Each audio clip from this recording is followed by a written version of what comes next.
Jesucristo. ¿Cuántos decimos amén? Den un fuerte aplauso al Señor esta mañana. Amén, aleluya. Gloria al Señor. Bienvenido a este lugar, casa de Dios, puerta del cielo. Le invito a que pueda usted saludar a la persona que tenga cerca. Salúdela, dígale bienvenido a casa. Qué bien, qué bueno que viniste. Qué bueno tenerte con nosotros. Una mano amiga levanta el día, levanta el ánimo.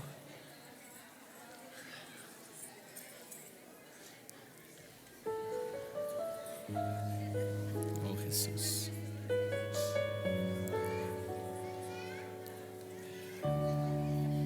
Oh, Dios te bendiga, mi amor.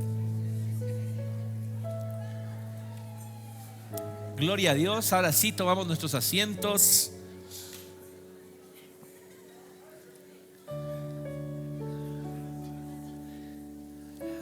Veo caras nuevas, qué alegría.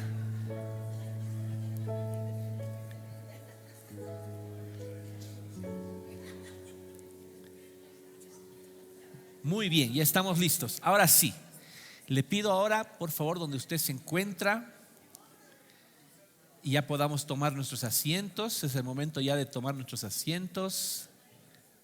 Ahí, excelente. Y ahora sí, le invito por favor a que pueda cerrar sus ojos un momento conmigo ahí donde está, sin ponerse de pie, y oremos juntos a nuestro Padre Celestial. Amado Padre, te damos las gracias por este momento y este tiempo de tu palabra. Te damos gracias por proveer la enseñanza que es el alimento necesario para nosotros, el pan que viene del cielo, el alimento que necesitamos para crecer, para madurar, para llenarnos de energía y de fuerzas espiritualmente, Señor, para la carrera que tenemos por delante, porque el largo camino nos queda por delante, Señor, y necesitamos el alimento que viene de tu boca, Señor, tu palabra. Y en esta mañana honramos tu palabra, Señor, a través de esta oración, y estamos atentos a lo que quieras decirnos en el nombre de Jesucristo. Todos decimos amén, amén, gloria a Dios. Muy bien, ahí está. Tenemos esta mañana el mensaje que Dios ha preparado para nosotros. Titula La carrera de la fe. La carrera de la fe. Vemos en ese gráfico a una persona cruzando la meta, a una persona que probablemente ha corrido varios kilómetros. En la vida espiritual, esa carrera tiene una diferencia algo distinta a esa imagen, porque en la vida espiritual todos corremos juntos esa carrera. No es solo uno el que llega a la meta, sino que la idea es que podamos llegar. Y si tú ves a una persona que está a tu lado en el caminar cristiano, que es esa carrera, y ves que ha caído, pues tenemos que parar, levantar al hermano caído y correr con él esa carrera. Amén. Tenemos que correr la carrera de la fe. Vamos a leer en Filipenses capítulo 3, versículo 12. El apóstol Pablo nos escribe de la siguiente manera: no que lo haya alcanzado ya, ni que ya sea perfecto, sino que prosigo para ver si logro asir aquello para lo cual fui también asido por Cristo Jesús. Hermanos, dice el verso 13, yo mismo no pretendo haberlo ya alcanzado, pero una cosa hago, olvidando ciertamente lo que queda atrás y extendiéndome a lo que está adelante. Versículo 14. Prosigo a la meta, al premio del supremo llamamiento de Dios en Cristo Jesús. Así que todos los que somos perfectos, esto mismo sintamos, y si otra cosa sentís, esto también os lo revelará Dios. Versículo 16. Pero en aquello a que hemos llegado, sigamos una misma regla, sintamos una misma cosa. Hermanos, sed imitadores de mí y mirad a los que así se conducen según el ejemplo que tenéis en nosotros. Son palabras que Pablo escribió estando en la cárcel, uno de sus encarcelamientos, el segundo encarcelamiento del apóstol Pablo. Desde ese lugar, unos pocos años antes de que él sea decapitado, porque Pablo fue decapitado por amor a Cristo, unos pocos años antes, estando en la cárcel, aproximadamente cuando él tenía entre 55 y 60 años de vida, después de 20 años de convertido aproximadamente, o más, 25 años de convertido, Pablo escribe esas palabras. Siguiente, por favor. Vemos en esa diapositiva un ejemplo de lo que podría haber sido el apóstol Pablo. Volvemos a leer enfatizando ciertas partes. Lo primero que hemos leído decía: no que ya lo haya alcanzado, ni que ya sea perfecto. A veces pensamos que todo terminó. A veces pensamos que ya hemos llegado, o a veces pensamos que ya hemos sido descalificados. Cualquiera de los dos extremos podrían pasar en nosotros, ¿no? Alguno podría decir: no, yo he llegado muy alto, he predicado a miles, a millones, ya he alcanzado. Pero Pablo mismo, siendo el apóstol de los apóstoles, el príncipe de los apóstoles, le dicen algunos a Pablo, habiendo escrito más de la mitad del Nuevo Testamento, 14 de los 27 libros del Nuevo Testamento, autoría de Pablo, pero él dice: no que ya lo haya alcanzado, ni que ya sea perfecto. Qué importante que nosotros nos ubiquemos. Ni lo hemos alcanzado ya, ni tampoco que ya hayamos sido descalificados por habernos tropezado y habernos caído. Esta mañana el Señor nos está diciendo: vamos, esta palabra es una palabra de aliento para ti.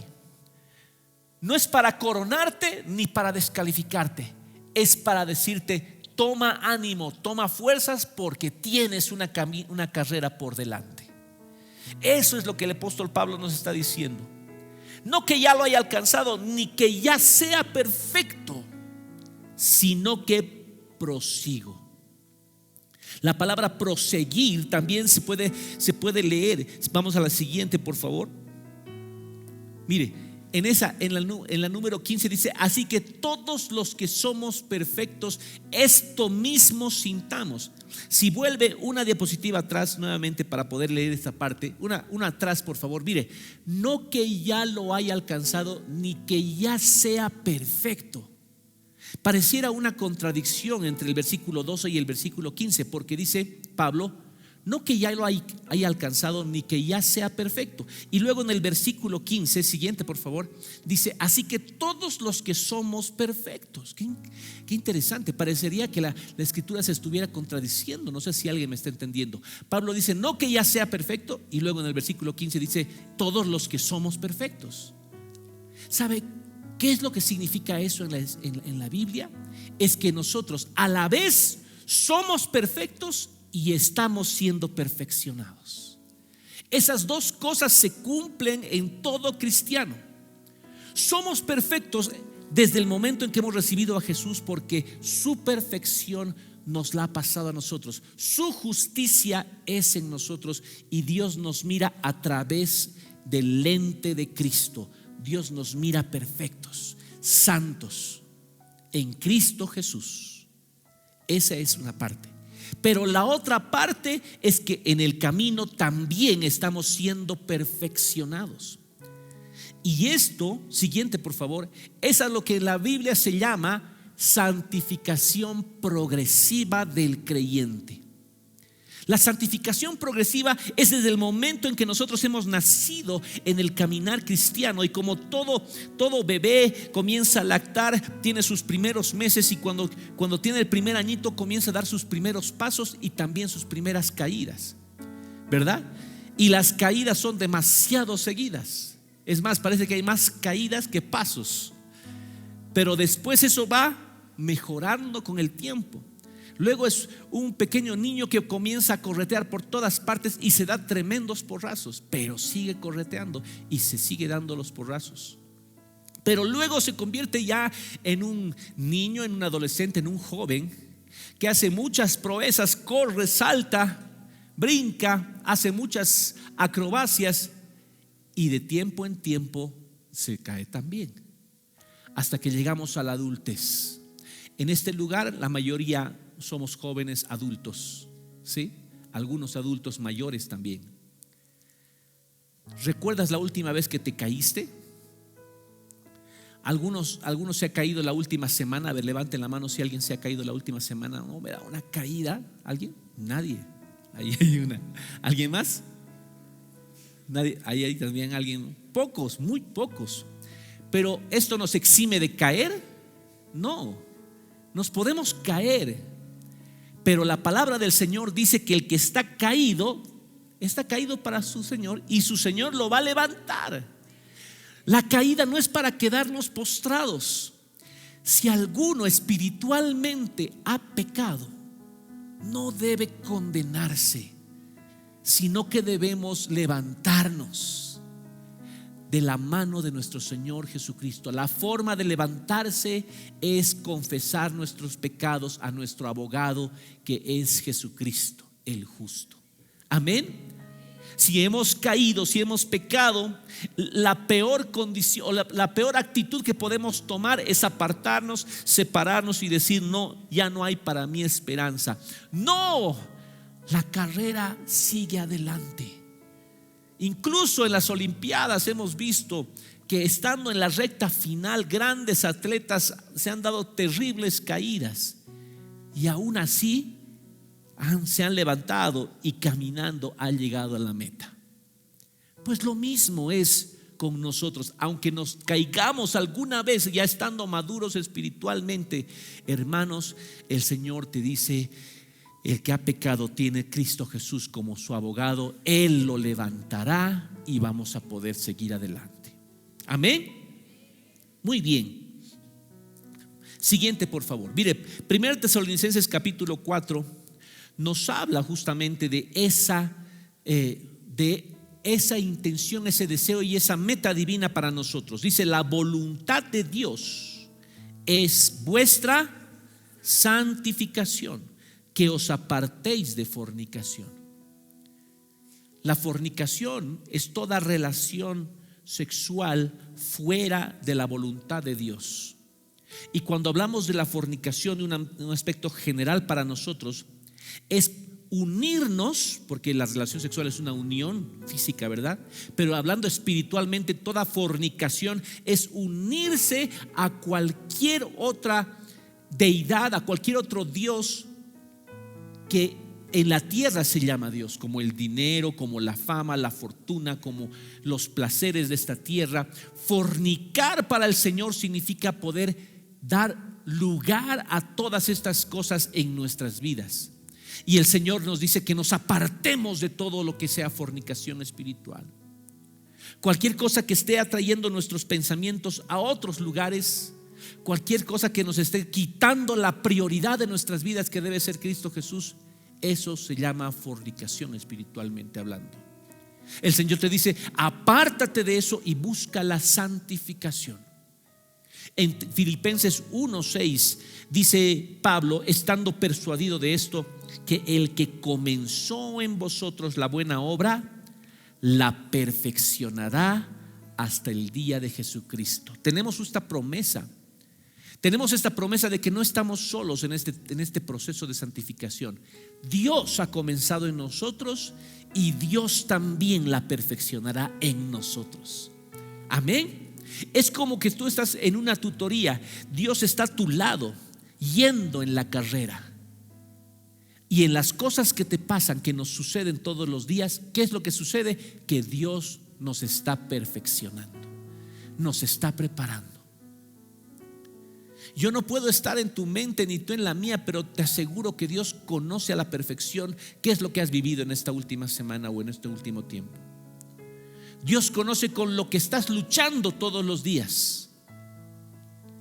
Y aunque parezca que ha sido derrotado, déjame decirte que el Señor Jesús dijo: ninguna de las ovejas que el Padre ha dado en mi mano he perdido, dice el Señor. Tú estás en la mano de Jesucristo. Y cuando vengan esos pensamientos que digan que no hay esperanza, no hay salida, no hay solución para ti, tú di: yo estoy en la mano de Cristo. Yo estoy en la mano de Jesús. Y Jesucristo no ha perdido ni una sola oveja. Ni una sola oveja. Así que tú te levantarás en este día. Amén. Tú vencerás esa prueba que estás pasando. Filipenses 3:12 nos dice la palabra que hemos leído: no que ya lo haya alcanzado, ni que ya sea perfecto, sino prosigo. Ahí es lo que les decía, la palabra proseguir. Siguiente, por favor. La palabra proseguir viene del griego dioko. Dioko, entre otras cosas, significa perseguir. Perseguir. Usted ha visto en alguna, seguro que ha visto en alguna película una persecución policial, por ejemplo. Cuando se hace una persecución, o sea, no es un paseo, no es un paseo. O sea, es algo en lo cual se gasta todas las energías para poder atrapar a lo que estás persiguiendo. ¿Sí o no?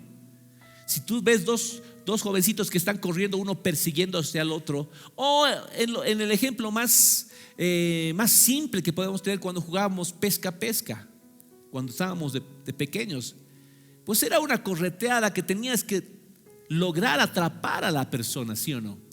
Si no, imposible que puedas atrapar, porque la otra persona se escapaba y tú tenías que atrapar, perseguir. Pues de la misma palabra se utiliza cuando dice prosigo, persigo la meta. ¿Me entiendes? Es algo que tiene que ser intencional en nosotros. No es algo que si viene vendrá, si llega llegará. No. Sino que nosotros tenemos que esforzarnos al máximo. ¿Entiende?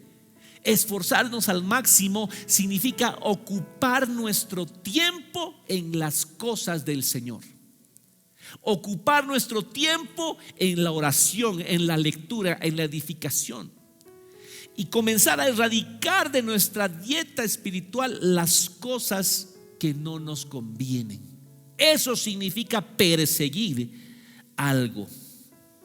Y luego más adelante usa la palabra asir, ¿verdad? La Reina Valera 60 dice asir. Si volvemos para atrás, 2 diapositivas para poder leer bien esa parte. Uno atrás, por favor.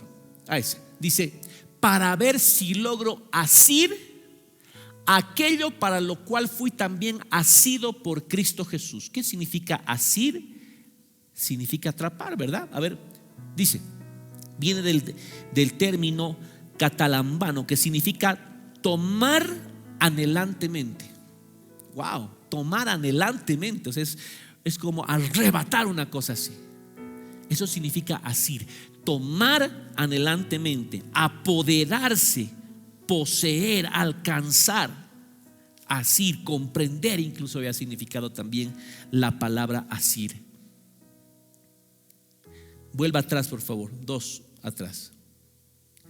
Para ver si logro asir aquello para lo cual fui también asido por Cristo Jesús. En el pasado, ¿quién asió de nosotros? ¿Quién nos tomó fuertemente? Cristo Jesús. Él nos ha agarrado. Él fue hasta la cruz.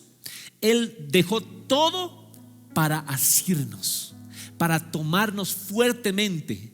Y déjame decirte algo maravilloso: Cristo no nos va a soltar.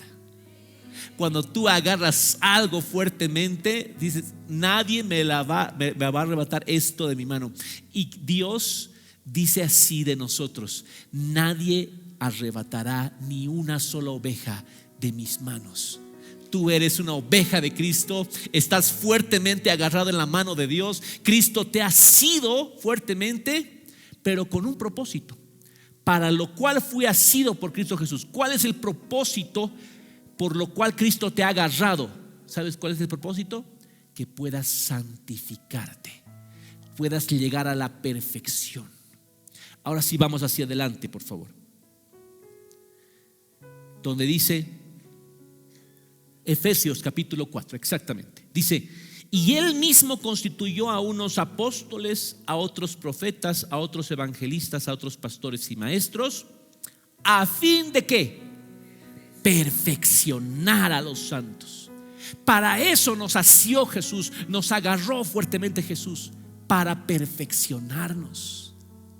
¿Me entiende?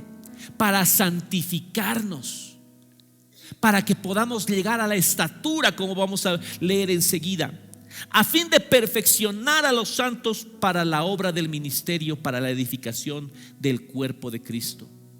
En el versículo 13 dice: hasta que todos lleguemos a la unidad de la fe y del conocimiento del Hijo de Dios, a un varón perfecto, a la medida de la estatura de la plenitud de Cristo. Esa es la meta, el fin. Para eso nos ha atrapado fuertemente Jesús. Para eso Cristo Jesús fue hasta la cruz. No para que vivamos una vida cristiana mediocre, hermano. No para que sobrevivamos en la vida cristiana. No quiere eso el Señor.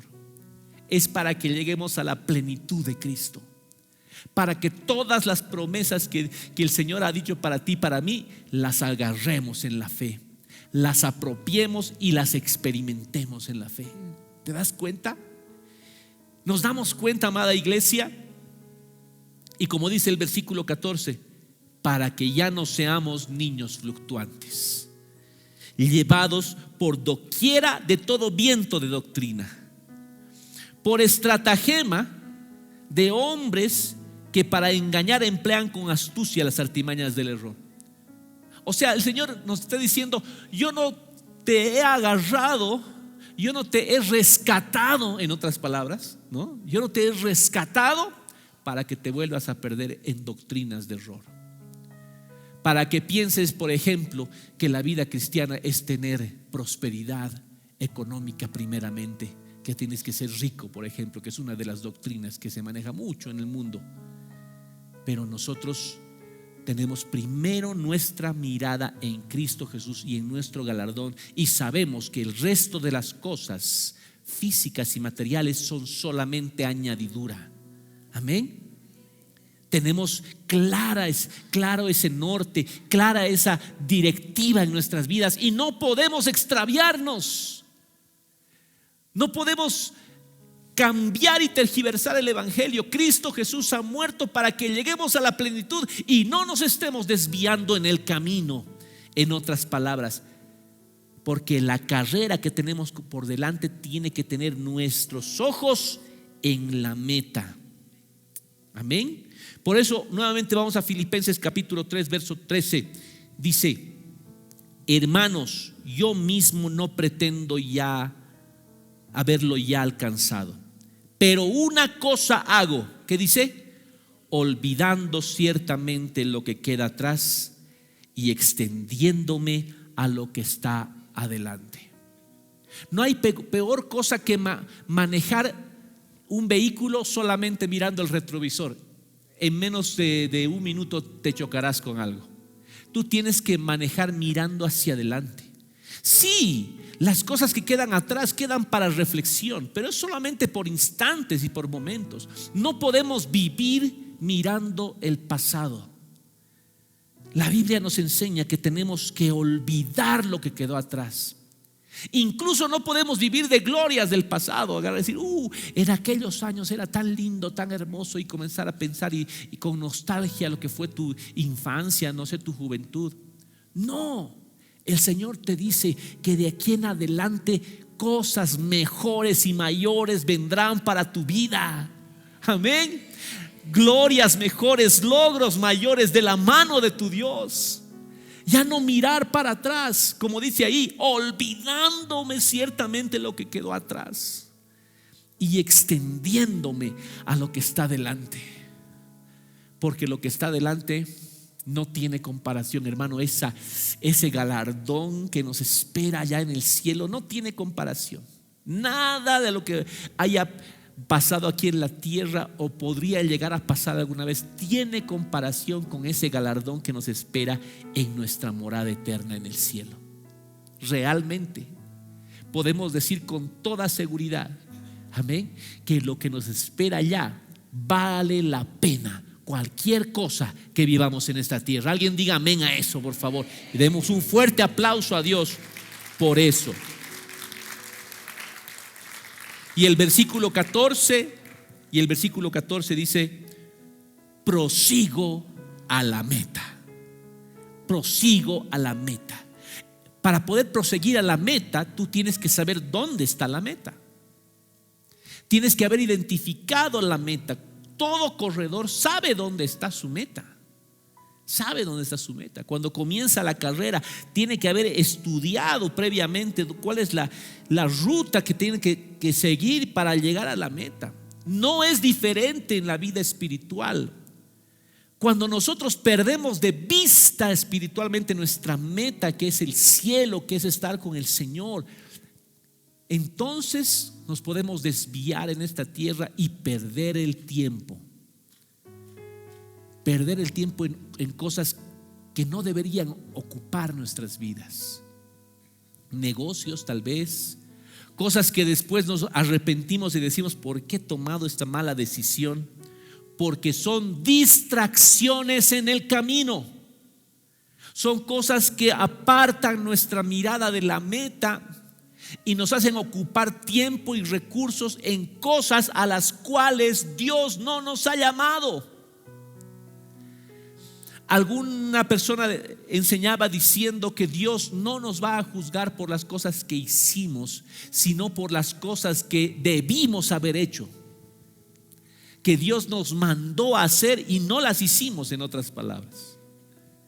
No vamos a decir: Señor, mira, yo he construido muchas escuelas, yo he hecho tantas obras benéficas, por dar un ejemplo, y Dios te hubiera decir: pero yo no te mandé a hacer esto, tú tenías que hacer esto otro, ¿dónde está? Wow. Es como cuando llamas a un arquitecto para que te dé cuentas de su obra, que tenía que construir 2 edificios, digamos, y el arquitecto te dice: mire, he compuesto 5 canciones, pero usted es un arquitecto, yo le he contratado para que usted haga una construcción. ¿Dónde está la construcción? Pero yo he hecho 5 canciones. No, pero nada que ver, ¿no ve? Más o menos así. No vamos a ir al cielo para mostrar qué es lo que hicimos, sino lo que debimos haber hecho, lo que Dios nos mandó a hacer. Por ejemplo, nuestra casa. Nuestro primer ministerio como padres es nuestra familia. La Biblia nos dice: ¿de qué sirve al hombre que gane el mundo y pierda su alma? También, en otras palabras, nos está diciendo: y pierda a su núcleo. ¿Quiénes son nuestro núcleo, nuestra familia? Lo primero que Dios nos está llamando es ejercer nuestro ministerio en casa. Amén. Antes que pensar más adelante, tenemos que pensar: ¿cómo están los míos? ¿Cómo está mi esposa? ¿Cómo está mi esposo? ¿Cómo están mis hijos? ¿Cómo está mi núcleo familiar? Eso es lo primero que Dios nos va a pedir cuentas cuando lleguemos a la meta. Y eso es lo que no tenemos que perder de vista.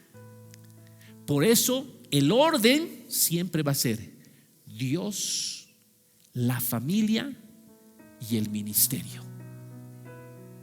Yo había perdido en algún momento eso de vista en mi caminar personal, y por eso llegué a una crisis familiar antes de llegar aquí a la congregación Rocafiel. Pero Dios restauró nuestro matrimonio y ahora servimos juntos en el ministerio. No hay cosa más hermosa que la familia esté saludable para que cualquier ministerio fluya en el poder de Dios. Amén. Entonces ahí está: prosigo a la meta, al premio del supremo llamamiento de Dios en Cristo Jesús. Y aquí nos está recordando el Señor que Dios te ha llamado no como cualquier llamamiento, es un llamamiento del cielo supremo, extremo, altísimo. Es un llamamiento que nosotros tenemos que honrar. Amén. Tú tienes que honrar. ¿Qué pasaría si, digamos, tú te llama el presidente y tú le dices: no, mañana, pasado mañana? No puede ser. Te está llamando una eminencia y tú inmediatamente dejas lo que estás haciendo y vas y acudes al llamado, ¿verdad? Cuando Dios nos llama, y Dios nos ha llamado, hermano, a todos nosotros, ¿habrá algo más importante que eso? Nada hay más importante que el llamamiento de Dios. Y la Biblia llama supremo llamamiento. ¿Se da cuenta? Entonces no podemos poner excusas.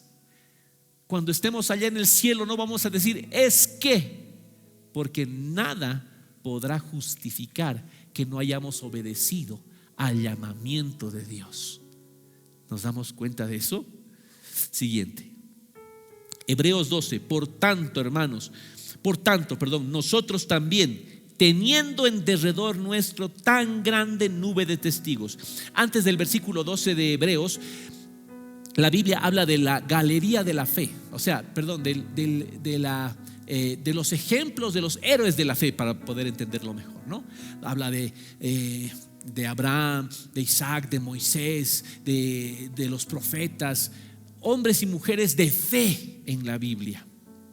Y luego dice, teniendo nosotros también en derredor nuestro tan grande nube de testigos. Es como que ellos han experimentado y ahora están mirándote y te están diciendo: vamos, se puede, vamos adelante, sigue adelante. Están presenciando lo que tú hiciste. Y la recomendación es: despojémonos de todo peso y del pecado que nos asedia. Despojémonos de todo peso y del pecado que nos asedia. ¿Qué cosas están haciendo peso en tu vida? ¿Qué cosa te está frenando en el caminar hacia Cristo Jesús? Muchas veces ese peso puede ser una relación de yugo desigual. Estoy hablando a los jóvenes. Estoy hablando a jóvenes, jovencitas que se han unido en una relación de enamoramiento con una persona que no conoce a Cristo Jesús. Una persona que no está en la visión que tú estás. Una persona que te está llevando por un lugar que no deberías ir y tú lo sabes. No sé yo a quién estoy hablando esta mañana, pero el Espíritu Santo te está hablando y te está diciendo: esa situación en la cual tú te has comprometido está colaborando con el propósito de Dios o te está apartando del propósito de Dios. Si te está apartando del propósito de Dios, déjala. Apártate de los tales, dice el Señor. Amén. Para que tú puedas volver al propósito de Dios. Otra cosa que puede ser el peso, puede ser algo que no hayas perdonado, algo que estés arrastrando del pasado, recuerdos del pasado, cosas que te están pesando y no te dejan avanzar. El Señor dice: despójate de ese peso. Los afanes, las cosas de la vida que no nos dejan edificarnos, despójate de esos pesos. Todo atleta, para que pueda correr, tiene que correr con las prendas precisas, ni una más. No puede correr con una mochila. El que quiere llegar a la meta va a correr con lo mínimo encima. Los gramos incluso cuentan cuando hablamos de carreras profesionales. Y esta es una carrera profesional, hermano. Entonces, mientras más nos despojemos de cosas que nos causan pesar en el camino, mucho mejor para llegar a la meta. Despojémonos de todo peso, pero también despojémonos del pecado. Y la única manera de despojarnos del pecado es la cruz de Cristo. No hay otra forma. El pecado fue pagado por Jesucristo. Si tú quieres despojarte del pecado, corre a Cristo Jesús. Confiesa tus pecados. Dile que te perdone y el Señor te perdonará, porque el Señor dice: al que viene a mí, yo no le echo fuera. Si tú confiesas tus pecados, Él te perdona tus pecados, los carga en la cruz, y entonces tú eres libre para correr. Amén. Libre para correr. Y corramos con paciencia la carrera que tenemos por delante, porque es necesaria la paciencia. Es necesario que aprendamos a tener paciencia. ¿Cuál es tu proceso? el proceso que estás viviendo ahora. Solo Dios sabe cuánto más va a durar ese proceso, pero en ese proceso Dios te está nutriendo de algo que se llama paciencia. Y esa paciencia es imprescindible para poder alcanzar las promesas. Amén. Es necesaria para poder llegar. Puestos los ojos en ¿quién? Dice el versículo 2. Puestos los ojos en Jesús. ¿Por qué vamos a poner los ojos en Jesús? Porque Él es dos cosas a la vez. Es autor y es consumador. ¿Qué significa eso? Él ha creado la fe y Él nos ha mostrado que se puede vencer con esa fe. ¿Te das cuenta? O sea, Él ha dicho: aquí está lo que tienes que hacer y yo lo voy a hacer primero para que tú me veas y hagas así como yo. Él es nuestro ejemplo que se puede. Amén. Él lo hizo primero. Y eso también tenemos que tomar el ejemplo nosotros en nuestras casas como instructores de nuestros hijos. Si queremos mostrar algo, enseñar algo, nosotros tenemos que hacerlo primero. Reflexionemos por un instante. ¿Queremos que nuestros hijos sean ordenados y nosotros desordenados? Imposible, no funciona así. No funciona así. ¿Queremos que nuestros hijos sean puntuales, sean ejemplo en todo y nosotros no lo somos? No funciona así. ¿Queremos decirles a nuestros hijos que no hablen palabras ociosas? Como de una forma normal se habla ahora en la actualidad, y siempre en la parte de juventud, por ejemplo, se habla de una forma grosera, y nosotros no dan el ejemplo. Imposible, no funciona así. Entonces el primer paso que tenemos que dar es ser ejemplo para poder enseñar. Dios lo hizo, fue ejemplo, y ahora nos dijo: ahora háganlo ustedes, porque sí se puede. Amén. Sí se puede. El cual, dice, por el gozo puesto delante de él, sufrió la cruz. ¿Cuál sería el gozo puesto delante de Jesús? Son dos cosas. Puede haber sido la salvación de la humanidad. Jesús podía haber tenido en mente: oh, vale la pena llegar a la cruz porque voy a ver a una humanidad salva, a mi hijo, a mi hija a mi lado. Vale la pena todo. Pero también Jesús pudo haber tenido en mente: voy a volver a estar con mi Padre a la diestra. ¿Se da cuenta? El galardón. ¿Qué es lo que a Jesús lo llevó hasta la cruz? Tener la mente en el galardón, en otras palabras. ¿Qué es lo que nos va a llevar a nosotros a cumplir nuestra carrera? Tener los pensamientos en Jesús. Tener los pensamientos en lo que el Señor nos ha mandado a hacer y en el premio que nos está esperando. Eso nos va a dar las fuerzas para que lleguemos a la meta. Si a Cristo le dio las fuerzas, a ti también te las va a dar. ¿Te das cuenta? Sufrió la cruz, menospreciando el oprobio, o sea, la burla, y se sentó a la diestra del trono de Dios. Y el Señor nos dice que nosotros estaremos sentados con Cristo también. Incluso ahora mismo, espiritualmente, estamos sentados con Cristo en los lugares celestiales. Tienes autoridad, tenemos autoridad en la vida espiritual. Podemos salir de este lugar y podemos decretar en el nombre de Jesucristo cosas espirituales, y el reino natural se sujeta a lo que nosotros en fe declaremos. Eso es lo que pasó, por ejemplo, con Elías, cuando dijo: se cierra el cielo y no llueve por tres años, y no llovió. Y luego otra vuelta oró y el cielo se abrió. Pues lo mismo sucede contigo y conmigo, en cosas así, o en enfermedades y cosas como esas. Incluso tú puedes hablar y a un auto que no funciona, que es algo muy normal, ahora puedes decir: te enciendes en el nombre de Jesús, y se va a encender. Sucede. Amén. Porque el reino material se sujeta al reino espiritual. ¿Cuántos decimos amén? Den un aplauso al Señor esta mañana. Gloria a Dios. Muy bien, continúo. Filipenses 3:15. Póngame mucha atención, por favor. Mire esta parte, qué interesante. En Filipenses 3:15 dice: así que todos los que somos perfectos, esto mismo sintamos. Pablo siempre buscó la unidad de la iglesia. Pablo siempre buscó que sintamos una misma cosa, que seamos unánimes. Pero mire, hay algo bien interesante que está resaltado con letras celestes y dice: y si otra cosa sentís, esto también os lo revelará Dios. Es que la unidad no significa que no haya diversidad en medio de nosotros. Eso significa que a pesar de que somos uno, somos diferentes también.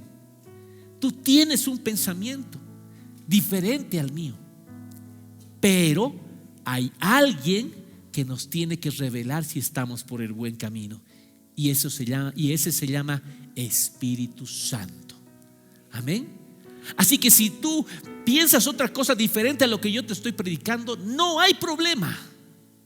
No hay problema. Dios no nos dijo que todos tenemos que sí o sí pensar de la misma forma,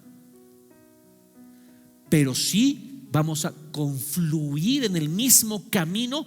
Por un lugar o por otro lugar vamos a llegar a Cristo Jesús, y para eso está el Espíritu Santo. Así que si tú dices: no estoy de acuerdo con lo que está predicando el pastor ahí adelante, no hay problema. ¿Qué tienes que hacer?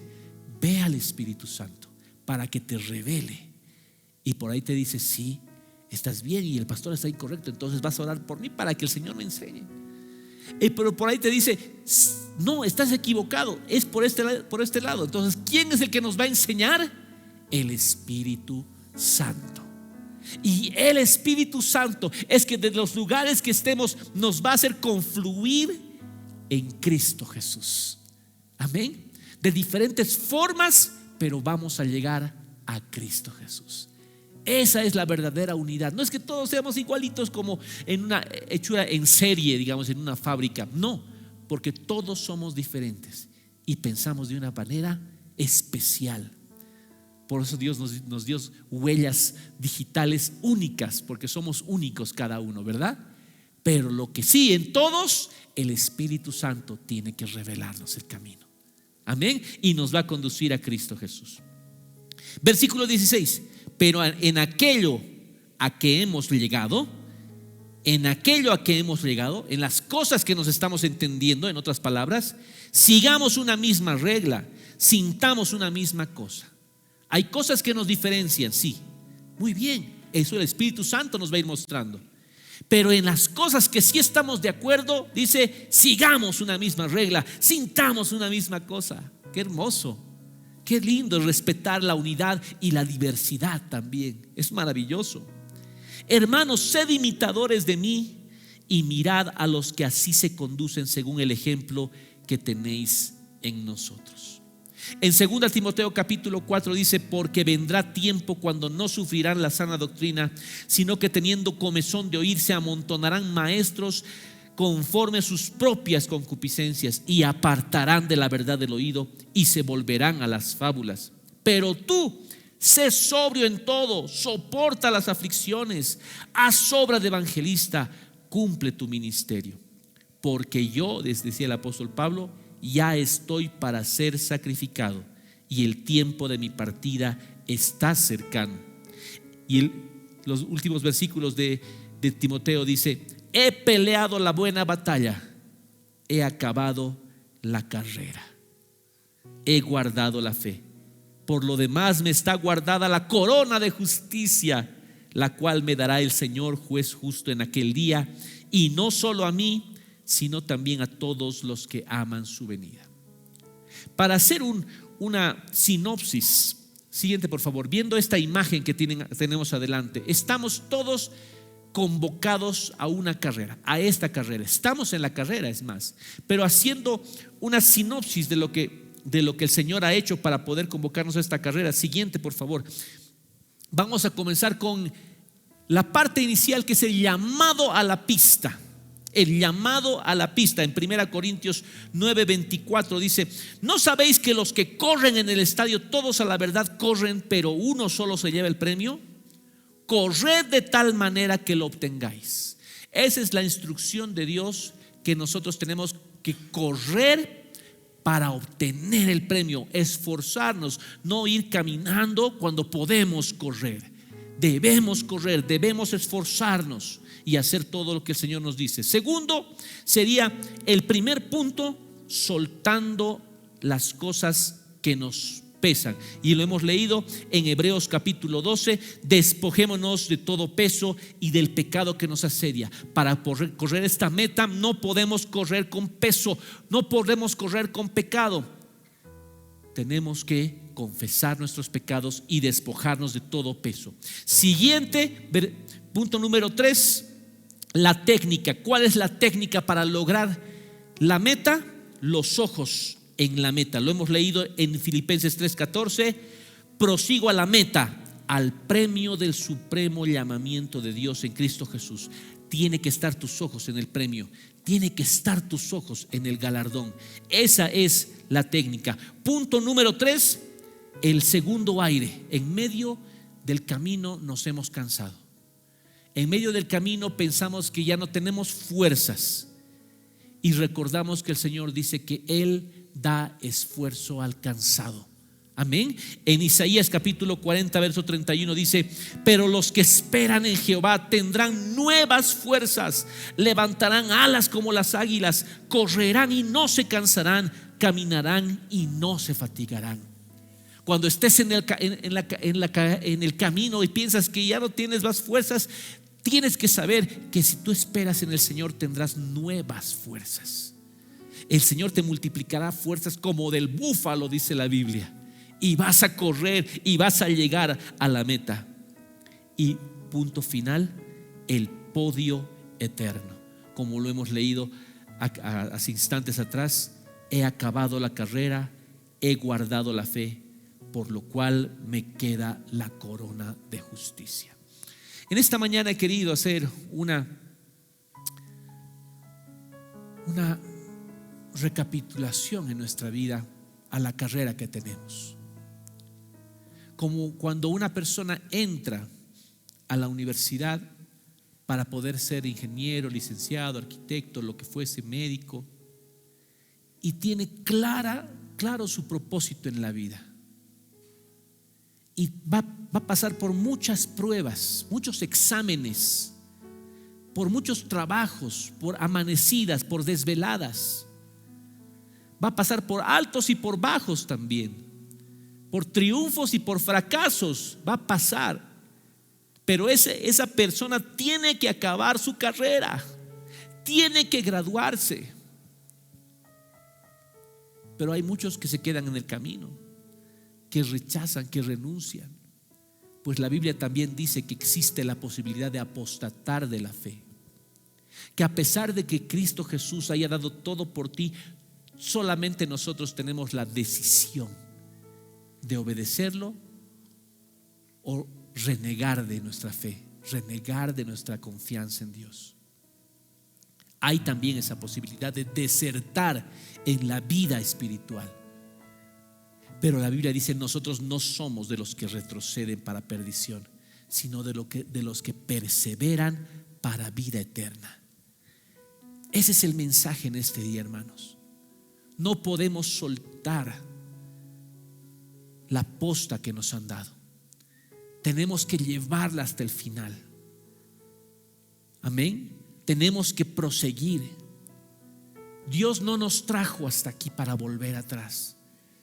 Nos trajo hasta aquí para poseer la tierra que Él nos dio. Vamos a ponernos de pie, por favor.